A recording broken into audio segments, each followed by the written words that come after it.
اعوذ باللہ من الشیطان الرجیم بسم اللہ الرحمن الرحیم سورۃ البقرہ کی آیت نمبر 245 ہو چکی تھی، اب 246۔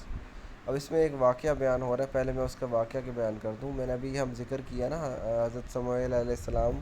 ان کو جب یہودیوں کی طرف پیغمبر بنا کر بھیجا گیا تھا تو اس وقت ان کی حالات کافی خراب تھے،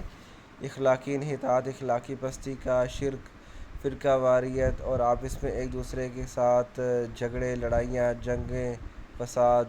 ان چیزوں میں مصروف تھی، اور ان کا ڈر لوگوں میں ختم ہو گیا تھا۔ حالانکہ تعداد میں بھی زیادہ تھے، اس کے باوجود جو فلسطینی یا دوسری قوموں کے لوگ تھے جن کی تعداد کم تھی، وہ ان پہ حملہ کر کے ان کو ذلیل کیا کرتے تھے، تباہ و برباد کیا کرتے تھے، اور ان کے دلوں میں ان کا ڈر بھی بہت زیادہ ہوا کرتا تھا، جس کی وجہ سے جہاں پہ وہ آتے تھے، حملہ ان کا ہوتا تھا، یہ بھاگ ہر سب کچھ چھوڑ کے، قلعے، اپنے گھر، سب کچھ چھوڑ کے بھاگ جاتے تھے بجائے لڑائی کا جواب دینے کے۔ یہ حالات تھے، تو ایسے حالات میں ان کو حضرت سموئیل علیہ السلام کو بھیجا گیا ان پہ نبی بنا کر، تو انہوں نے ان کی حالات کو بہتر کرنے کی کوشش کی اور کچھ بہتر کر دیا تھا۔ اخلاقی پستی ان کی ختم ہو گئی، اللہ تعالیٰ نے انہیں تھوڑا سا عروج دیا، کچھ مطلب یہ جنگ جیتے لوگوں سے، مطلب انہوں نے کچھ اپنا جو دین تھا ان کو قائم کرنے کی کوشش کی، کچھ قائم بھی کیا۔ تو اس دورانی میں حضرت سموئیل علیہ السلام نا کچھ بوڑھے ہو چکے تھے، تو انہوں نے اپنے بیٹوں کو اپنی فرائض کا ذمہ داری دی، تو ان کے بیٹے اس سے صحیح طریقے سے ذمہ داری سنبھال نہیں رہے تھے، تو یہ آئے حضرت سموئیل علیہ السلام کے پاس اور آ کے کہنے لگے کہ ہمیں نا کوئی بادشاہ دو، ہمیں کوئی ایسا سپہ سالار دو جو جس کے ساتھ مل کے ہم اللہ کی راہ میں جہاد کریں، جنگ کریں۔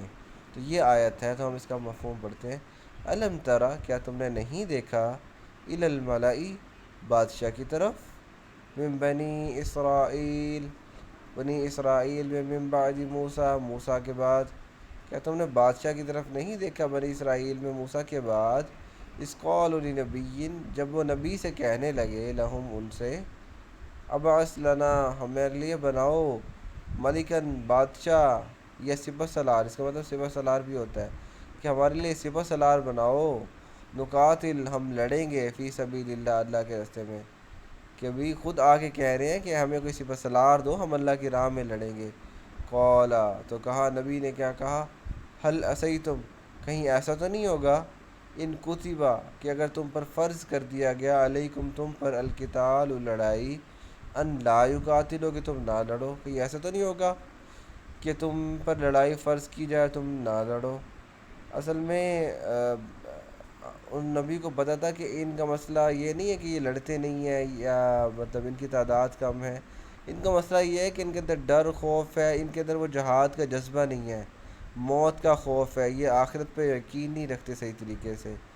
تو یہ مسئلہ تھا ان کا، یعنی ان کو جب بھی حکم دیا گیا انہوں نے ہمیشہ اس میں ڈنڈی ماری ہے، ان میں مطلب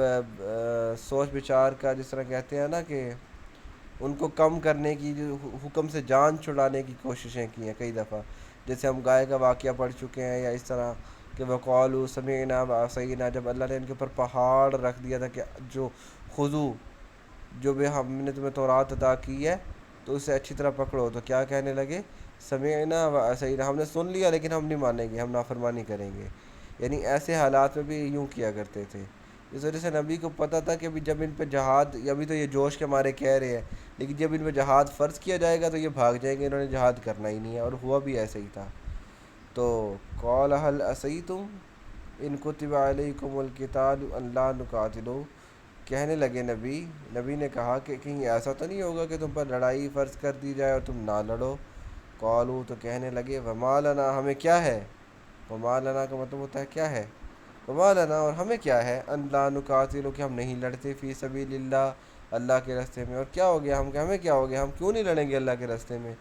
وقد اخرجنا، اور تحقیق ہم نکلے جا چکے ہیں، من دیارنا، اپنے گھروں سے نکل چکے ہیں، و ابنائنا، اپنے بیٹوں کے ساتھ،